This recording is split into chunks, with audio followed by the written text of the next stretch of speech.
What famous place is not worth visiting?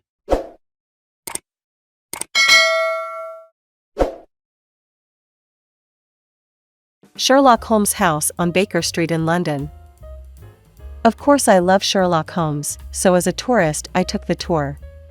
Not far into walking around the house it dawned upon me, this is a fake set of a fictional character. What am I doing here? Atlantic City.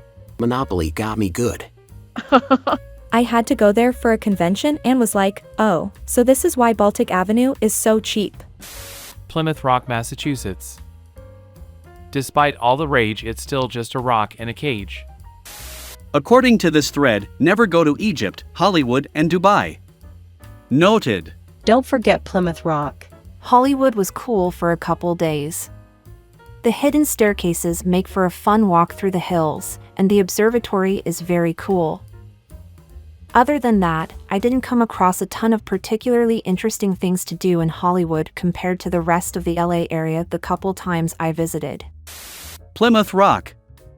I don't know how famous it really is outside of New England, but it's a rock that marks where the Pilgrims supposedly first landed in Massachusetts. It is quite literally just a medium-sized rock with 1620 carved in it, but every elementary school teacher around Massachusetts at least hypes it up for the class field trip to see a literal rock that is not big, impressive, or really historically relevant.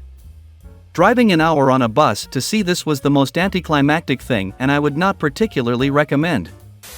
Land's End, UK. Heralded as the fourth most disappointing attraction in the UK. It's not even disappointing enough to win an award. I mean the landmark in Cornwall, not a clothing store. Deary me. There used to be a cool doctor who exhibit there. But it's gone now. Hollywood Walk of Fame. It's a sidewalk and outside of maybe big events where they may clean the ones around where photos may be taken, it otherwise is just covered in dirt from people's shoes and some are barely legible because they haven't been cleaned in ages. My recommendation to anyone who wants to see the Walk of Fame during their visit, make it a stopover. Your destination should be something nearby. Personally, I'm a fan of getting a ticket at the Chinese theater. If you are a movie person, see something on its opening weekend. The theater will be full of film buffs who all are into whatever genre movie it is. You will have a great time, the energy is palpable. After that, go for a stroll down the Walk of Fame to stretch your legs and look around. The entire experience will be much more positive if you see it as a simple sight rather than a destination unto itself. In third grade, a meteor crashed in the backyard of a kid's house in my neighborhood. He talked about it every day at school and said people weren't allowed to see because NASA was collecting samples. A few days later he said we could go see, but everyone had to pay $5. Me and a few friends paid him and went over his house later that day. When we got to the backyard, we saw a 3-foot deep hole that was clearly dug by a shovel. We called him out on it and he said something like, "That's where it landed, but the scientists dug around it with shovels to take samples." Worst $5 I've ever spent. I have no idea where you are nowadays, but you are idiot Benji. Platform 9 3/4 in King's Cross Station, London. Stupid metal statue on a straight wall, a horrible queue to taking a photo with you on it, and another 100-meter-long queue to the small and very expensive Harry Potter shop. I was there middle of the day in off-season, don't want to even think about it on high season. My husband and I took a train from Edinburgh into King's Cross for a Christmas trip one year.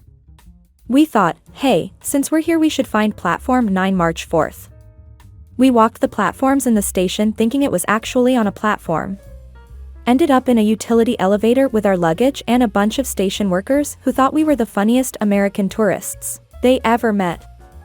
They ended up pointing us to the very sad wall in the main lobby with the statue and a line 2 hours deep. Egypt. It's like if phone scams were a materialized location. You get there and right away the airport is going to start scamming you, take your electronics away and tell you that you need permits for them, which they will gladly sell you, and then tell you that it's the wrong one and have you buy another one. The hotel you stay at will check your bags again like the airport did, and again tell you that you need permits or whatever random thing they decide they can get away telling you needs one. The police will extort money from you if they think they can. Fake police will come up to you and fine you or tell you to follow them to different sites where they will charge you.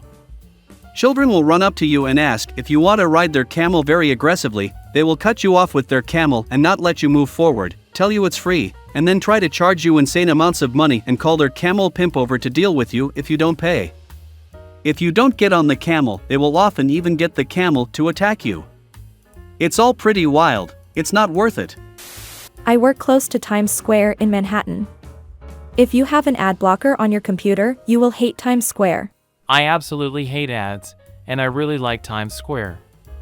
Walking through it was kinda interesting. Didn't need to stay long, but it was worth walking through if you're nearby for some other reason.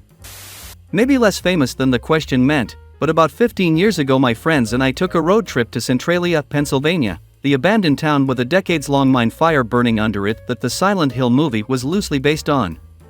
We thought there would be tons of abandoned buildings to look at, creepy places to see, adventure to be had. We were so excited, and we were like 6 or 7 hours away, so it sounded like a fun trip. We got there, and there was just nothing.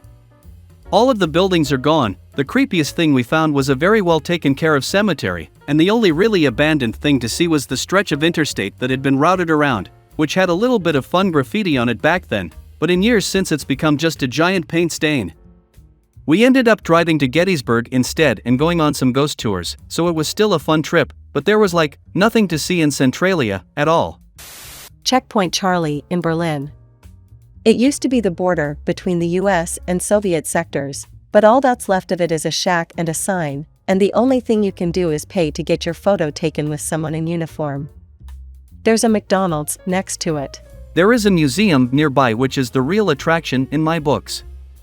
The actual checkpoint is whack. Miami Beach. It's a parade of douchebags driving flashy cars, most likely rentals, and insanely overpriced restaurants and bars. While the Louvre is amazing and can consume entire days of walking, don't bother fighting the crowds to see the Mona Lisa. It's tiny and has a crowd of tourists dozens deep all taking pictures. No flash photography be damned, so all you see is flash reflecting off the protective glass.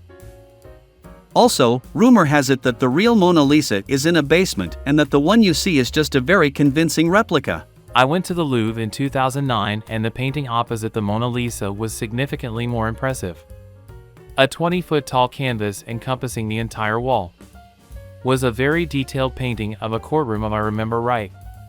Spent more time looking at that cause I could barely see the Mona Lisa through the crowds. The Liberty Bell. You can see it just fine from the sidewalk, and that's about as close as you would get to it inside too.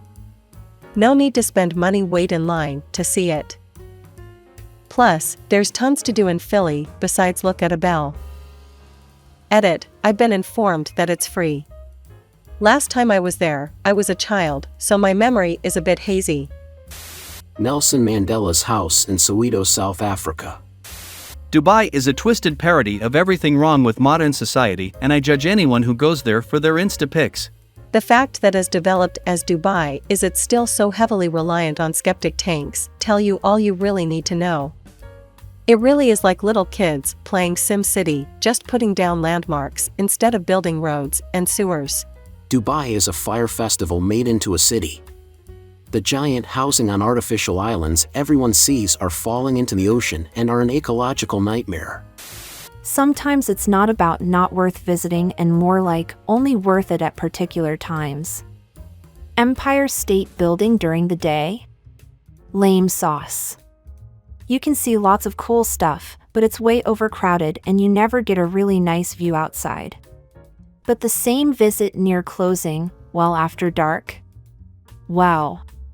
Stunning views of Times Square and overall nighttime cityscapes. Not as many people so you can actually enjoy the visit.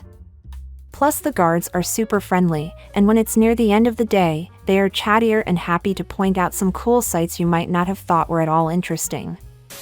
Venice during the season. Good God, the place is crushed with people. You can hardly move at certain times and you are always bumping into folks. Other places with the same problem during the season/summer. Yellowstone, Yosemite, Zion, and any amusement park. Leaning Tower of Pisa, just a small town without much going on, then a ton of tourists pretending to hold it up. Go to Florence instead.